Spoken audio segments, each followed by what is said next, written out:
This electrician merged into my lane without my permission. I was in a hurry, even though I was in traffic, said laid back Liz 69. -1 star if I could. Welcome to Simplified Sparky Marketing. Today's podcast is another bonus, and it is another YouTube video. So again, YouTube is going to be linked underneath if you want to watch this video with a beer, watch it on the big screen, whatever you want to do.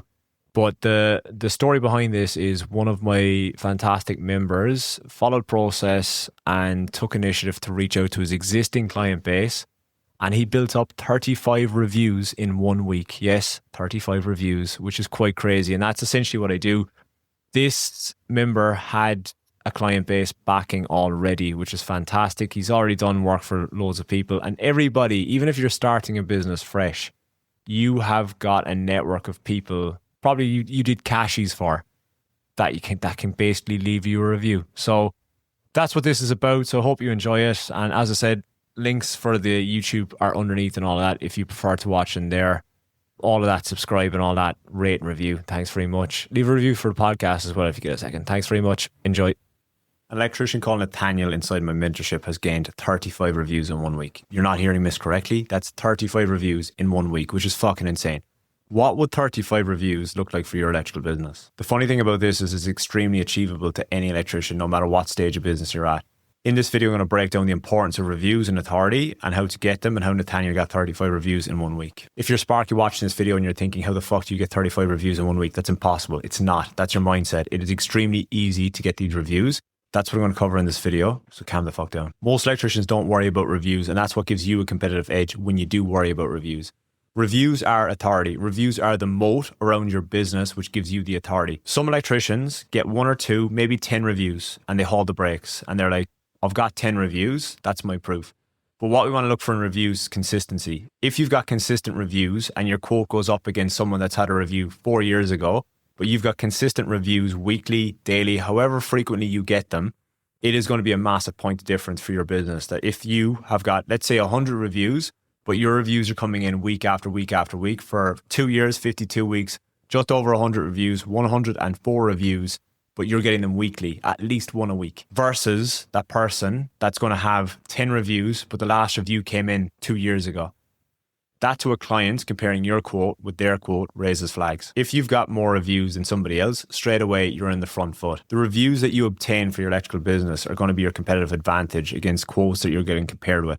Price check comes down the line, in my opinion. First comes authority, second becomes price check.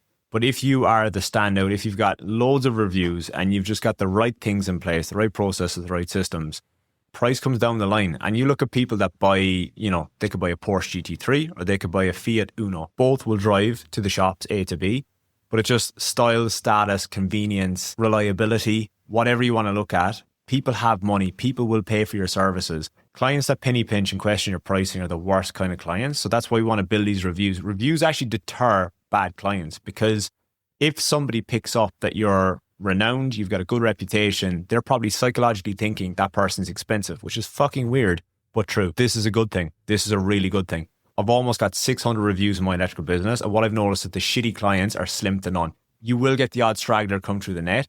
Shitty clients are crafty. They are very crafty. It's like the crafty builder that knows and smells a new business, like a new subcontractor, like plumber, electrician, etc. They're desperate for work. They're probably an excellent tradesperson, and they're going to come through and do a really good job for cheap money in hope they're going to get the jobs going forward.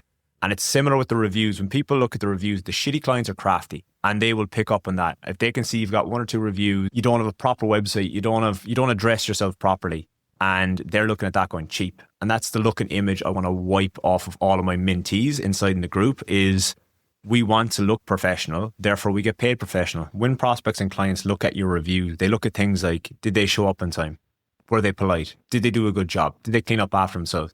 And what they're doing is they're referencing a previous bad experience that they had possibly with another trade or another business that have come in and they didn't tick the boxes.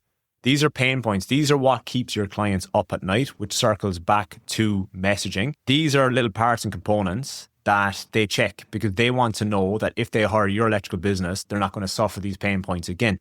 So it's all these little things. So it's very important you express with your client what were the best things about the service today, that they relay that in your reviews as well.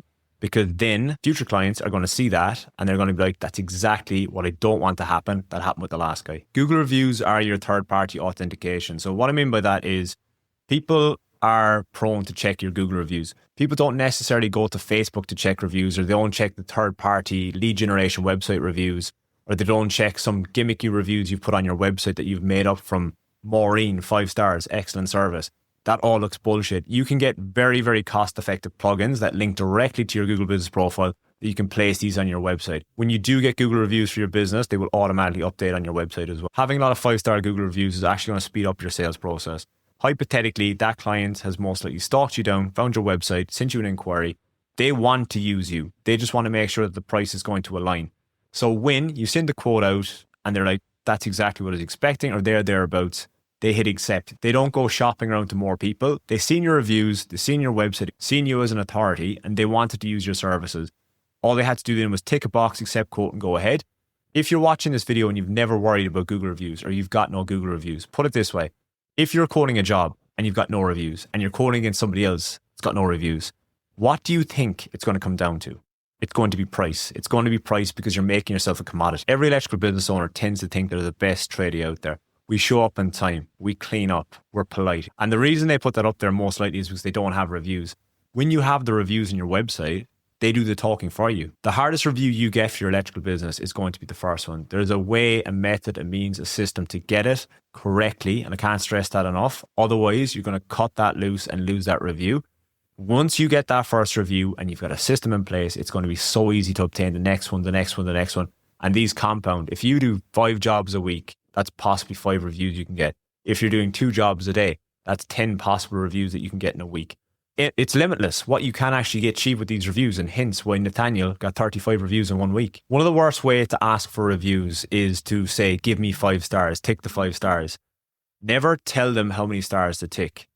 Don't tell people what to do. Let them choose the stars. They're either not going to leave you a review or they're going to tick the 5 stars. The odd strange person will leave you 4 stars, but that's okay. 4 stars is still good. Asking your clients respectfully is the easiest way that you can get reviews. It's not difficult. It's just a simple process. And when you ask them politely, you don't tell them to tick the 5 stars or whatever. Make it simplistic.